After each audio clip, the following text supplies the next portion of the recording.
Okay.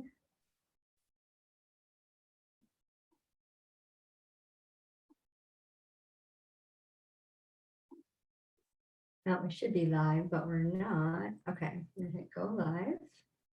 You know best. I've never done this. Oh, There cool. we go. Mainstreaming. Feel a Got little it. famous. To write myself a note to edit the first part. I don't like editing. Welcome to this week's episode of Forgiving the Girl Inside, a Matter of the Heart. I'm your hostess, Lisa Drennan, energetic mindset mentor, business strategist. I am with the beautiful Jenelle Tremblett, who has her own podcast, Ebb and Flow. I was Ebb a and guest. Glow? Yes, Ebb and Flow, right? Oh, Glow. Ebb and Glow. I'm sorry. The I want whole to say point of the Flow. I'm brand. changing her name. It's Ebb and Glow because we all glow. I was a guest on her podcast a few months ago. I loved connecting with her. I'm like, you got to come on my podcast. I actually didn't have one at the time when we connected. So I'm like, yeah, you got to come on. I love connecting with you. She's a beautiful, beautiful person. She is based in Toronto. She's a real estate agent and the host of Ebb and Glow. Are you glowing today? She has spent years in jobs she never felt fulfilled in. And I know a lot of you out there feel the same way. You're dragging yourself to your 9 to 5. You're hoping to get out of it and start your own business, grow your own entrepreneurship world, and you're getting stuck. Something is keeping you stuck so that you can't leave that 9 to 5 because you're fearful of something. A lot of it has to do with unforgiveness. So what Jenelle realized was she had innate skills of connecting others and that would give them career fulfillment. A lover of freedom and simplicity, she has linked back to her aspiration of reaching early financial independence and living by the ocean. Okay, I'm jealous already because that's my dream, is to live on the water. I go back and forth. Ocean, lake, I don't know. What do you guys say? No Love to lake. hear in comments. No lake, just ocean. Of course, you live near Lake Ontario as well, right? Well, I can see the lake right now in Toronto, and it doesn't do it for me. It's not the same. And I grew Okay. up on the East Coast, so I know ocean, and it's a big body of water, but it does nothing for me. So I need ocean. You need the ocean waves come crashing in. I love the ocean. Melbourne Beach, Florida is one of my favorite spots. Beautiful, beautiful ocean. Sanibel Island, oh, so gorgeous. Gulf of Mexico, yeah, just plot me there. You know, I got 2.5 years to decide where I want to live. Ocean, but yeah, I got 5 minutes down the road. I'm the opposite, Lake Ontario. I'm right across the water. And yeah, I go down to Lake Ontario and I'm like, this isn't cutting it. It's not. It's not cutting It's not, but it's good for now. It is. It's good for now. So, we're all on this healing journey of I'm going to say unforgiveness towards ourselves. And it sounds like you were stuck in this 9 to 5 job. You were kind of like, why am I doing this? And, but you're a real estate agent. You have lots of freedom, but you probably work a lot more than 9 to 5, especially on weekends when your clients are demanding what's going on with that purchase offer and this and that. So what was the career before the real estate, before you got into the Ebb and Glow podcast and all of that? What were you doing? Yeah, so before that, I worked in marketing for corporate and also tech startups. And the biggest thing for me is I hated having to prove to someone that I deserved more money. Simple as that. I'm a very ambitious person. And if I want something, like, I go get it. And that's clear all throughout my life. I've moved cities. I've lived in 5 provinces in Canada so far. So I have I'm not scared to pack a suitcase and leave. But I always felt, it's so funny that I've done that so many times, yet I felt so stuck in that job. And I felt that there was this income ceiling on top of me. And I knew I was meant for more, like bigger purpose for sure. But at that time, and still, it was all money. Like, I just wanted more money. And for me, it's like, if I have the ambition, I have the work ethic, like, let's change in the role. And for me now, that's real estate. That's awesome. We lost your audio a little bit. I'm not sure what happened. Who's got the internet? Yeah, it's probably me. So you didn't like being in that 9 to 5 box, that corporate world where you're like, hey, look at me, I'm doing great, more money, more money. I like how you say that, like, it's financial freedom. So many people are afraid to ask for more money because they have, oh, money is the root of all evil, like we can't go there. And it's definitely a lie. I've never felt that way. Yeah. What are some lies that you Yeah. believed? With that? Money equals freedom to me. Money equals choices. Money equals money. Having more money to me means I get to make the decision. It's not someone else, and that's pretty powerful. It is very powerful. And we have a lot of misconceptions. A lot of people tell us lies about things and we believe them. And if you go all the way back to childhood, that's where they mostly come from. What kind of lies did you grow up believing when it came around money?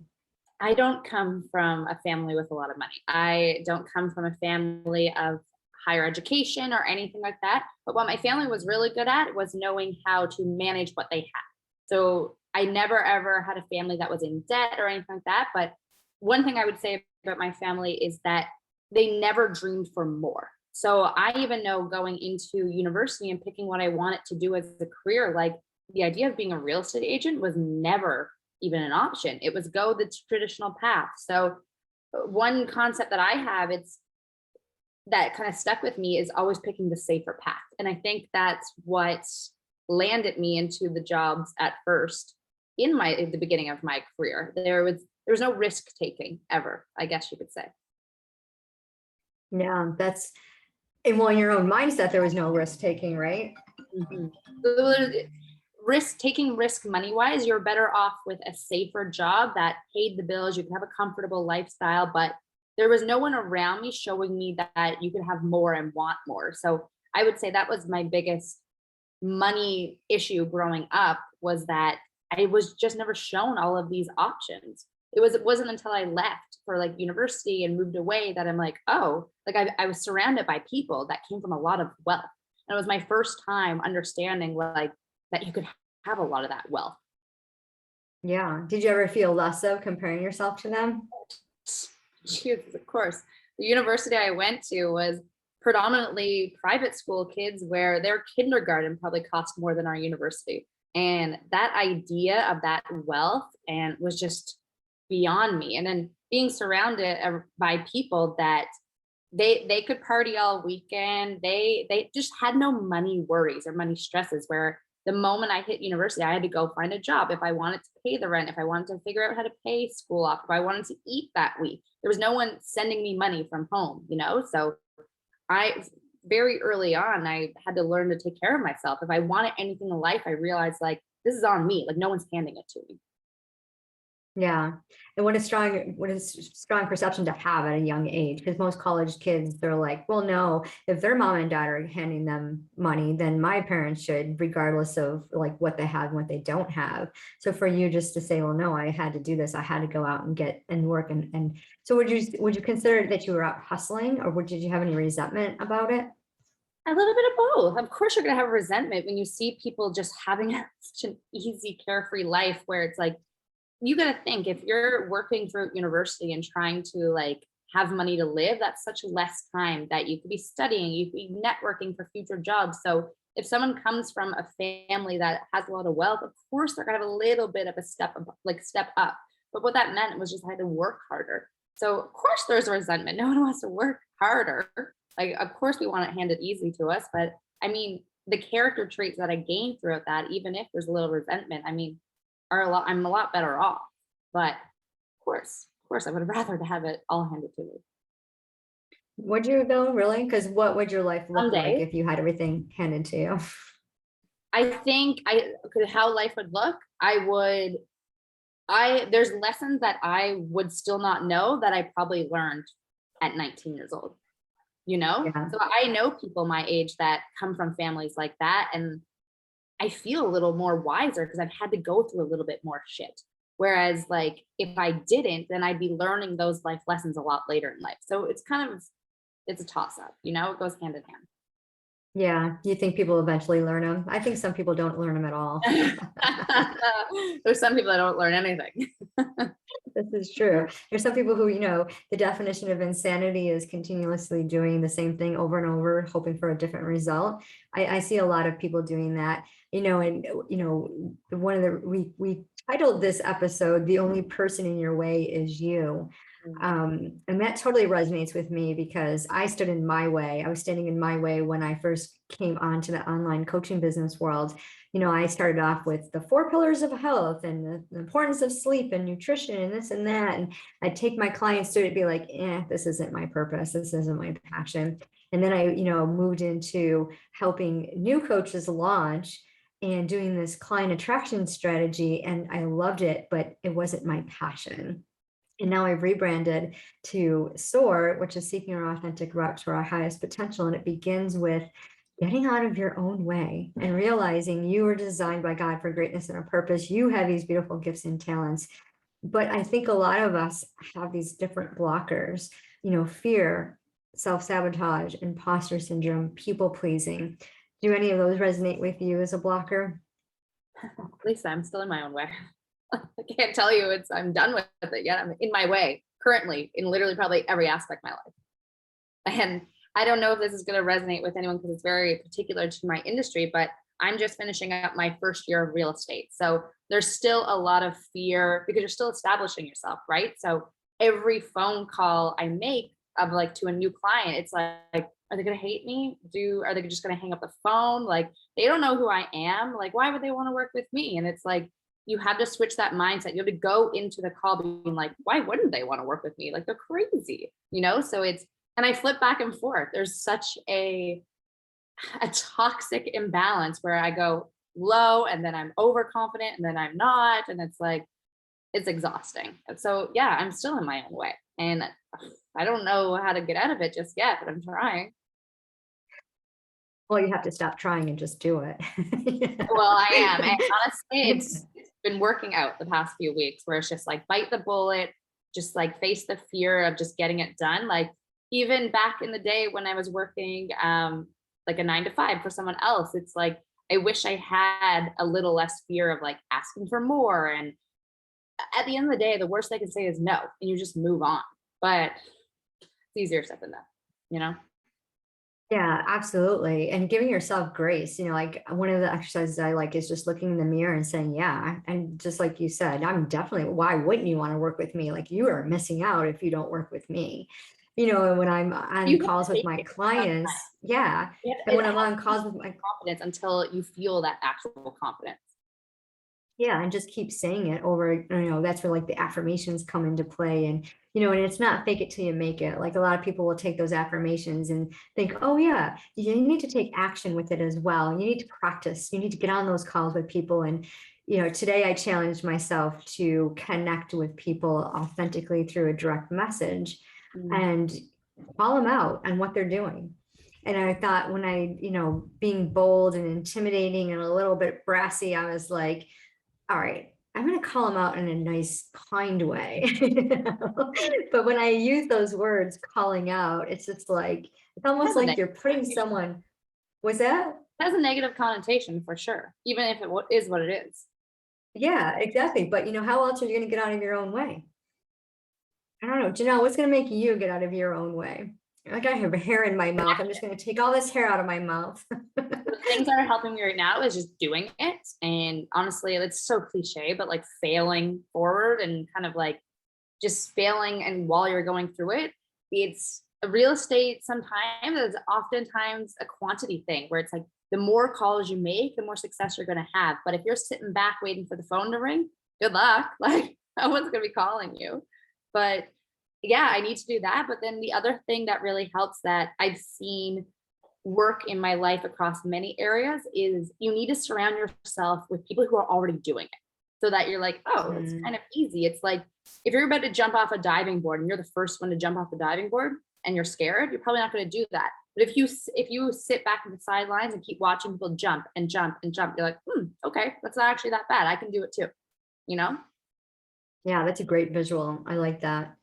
It's almost like you have to continuously talk to your connect your mind and your heart together and just say, hey, okay, all right, these are my thoughts. This is what we're going to do. And all right, let me ease into it. Let me work through those fears so that I can get rid of this blocker and just do it. And because then what's it look like when you do it? So congratulations on almost a year being in the real estate world. What did you find your biggest challenge? Biggest challenge is boundaries. It's an everyday challenge because you want to make people happy. You get excited about helping them and winning a deal and whatnot. But it's like at the end of the day, you have to put boundaries around the amount that you're working. Or a week from now, you're not going to be good for anyone. So you got to be putting those daily boundaries around. So for me, even though real estate's a lot of times text messaging, with clients, I treat text messaging like emails. So I don't answer a single thing before 9 and I stop answering around 8 p.m. Now I'll caveat that with, if we're in the middle of an offer and there's like, I need no information, we're going through bidding, I'll be up for sure. But if it's something that can wait till 9 a.m. the next day, it waits. And for me, it's like, I still have sanity. I still have energy for the rest of my clients, because anytime I feel like my boundaries are crossed, it gets bad. I'm not a good real estate agent when I feel my boundaries are crossed. So the only thing. Well, yeah, it's so important to take care of yourself, especially when you're building your own empire, and you're your boss. So you have to tell yourself, hey, look, it's time to take me time. You need to take care of yourself. You need to have that time off and enjoy that beautiful ocean that you're, overlooking, and things like that. And just appreciating the now, the moment of now. Exactly. So, yeah. So Ebb and Glow, tell us about your podcast. So sometimes I feel like I lead a double life. It has nothing to do with real estate, but I have that innate desire to connect with people. So coming from the marketing world, I was kind of always sick of seeing the highlight reel. I'm just as bad. I only post the best photos of me and post the best experiences, but I wanted to have a little bit deeper connection. I feel like a lot of people go through a lot of crap in their life and they always feel like they're alone. They're like, I am the only person in the world who's ever went through this. And it's like, it's not true. And let me interview someone that's going through the exact same thing that you're going through or have, and let me show you that you're going to get through it. And that's simply it. I interview people on relationship issues, career changes, health issues, like I did with you, everything, family dramas. We all have those. So yeah, it's more just allowing people to feel related to, is simply the main message. Well, I love that. In real estate, you're connecting with people as well, and yeah. But real estate's all small talk mostly. So I get my cravings of deep talk for my podcast, but real estate is all small talk. So yeah, I can get that. I used to be a real estate paralegal, and there you go. That's cool. Yeah, I did not like it. I was like, okay, I had to get out of it, and I tried to get out of it, and then I got stuck in estates. And I'm like, okay, estate planning is not for me. And then I tried my hand in divorce and criminal, and it's just like, yeah, I don't think I'm supposed to be a paralegal. I got to get out of the paralegal world. I have a friend that's paralegal and she loves it. If you love it, it's meant for you. But if you don't, it'll crush you. Yeah. And it was very, I was actually worked as a paralegal for the bank, and that was okay. But it got to be very like, okay, if I see one more offer, if I see one more, like, I'm not doing this anymore. I just can't. So I got out of it completely. Is it hard I'm all about what's that? Is it hard to leave the money? No, because I got a better job. So okay. I got a better job, more secure. Yeah, no, I always went up and never had to go down. And I've been with my job for 30 years now, and it's all about connections. It's all about helping people and hearing their nitty-gritty stories. It's like people just open right up to me and they tell me things that you shouldn't tell me. I'm like, okay. And it's kind of cool because they trust me to be able to do that. And I love that about, I can create that safe space, and it moves right over fantastic with my new SOAR program, where we have that safe space and we can talk and we can truly look at ourselves and say, you know what? I don't deserve to be beaten up verbally by myself. Like, you get enough insults from the world, and there's enough craziness going on, and there's enough rules. For me, I'm going to give myself grace, and I'm going to be able to say, I can do this because I'm passionate. And I think we get so caught up in what the world tells us to do that we don't know what to do. We don't see our value. We don't see our worth. We don't see that we can walk away from this 9 to 5 and pursue something as wonderful as real estate. And like you said, you have a paralegal that loves what she's doing, and you can tell. You've probably had other real estate paralegals that were like, ugh, are you kidding me? You don't want to do any of it extra. No extra. I remember I worked late one night for attorneys. They were working on a commercial real estate deal, and I was late, and I had, my son was little at the time. He was like 3 years old. So I missed, like he was the last person to get up from daycare. That was the worst, because you don't want your kid to be the last one getting picked up. And then the schedule was off and everything. I went into work the next day. They gave me a bag of M&Ms for thanking me for staying. I'm like, are you freaking kidding me? All right, 2 weeks notice right here. Oh my God. Well, it's like a lot of jobs, they don't value you until you start putting your notice in. Yeah. Yeah. And that's what we do. And you need to look at ourselves and look at our value and what it is, like what makes you not get out of your own way? Like, what is that blocker that's keeping you stuck, that says that you don't deserve it? You don't need that, to live that luxury, I can't say that word today, luxurious lifestyle, remove it, think through it, right? Just process it. So when you go ahead. I would just say, I know what hurt me in corporate, which I feel like a lot of, especially women, aren't good at, is playing the game. And I wasn't good at it, playing the politics game. So if you want more from this job, bring them another offer and prove that someone else is going to pay you more. And oftentimes they'll match it. And it seems slimy to be doing that. It seems a little cringy, but you got to think for yourself. You got to fight for yourself at the end of the day, Yeah. Have you ever refused to work with a client? I've tried to break up with a few clients. And once I kind of laid down the law and put the boundaries back in place, they're like, oh, okay.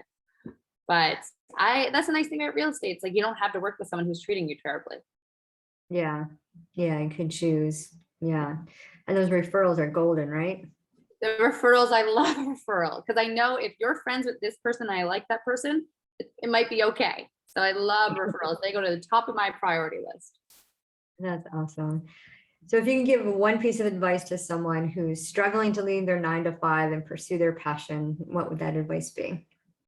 My advice would be start either listening or talking or meeting with people who's already done it before, just so you can get that proof that it's possible for you too.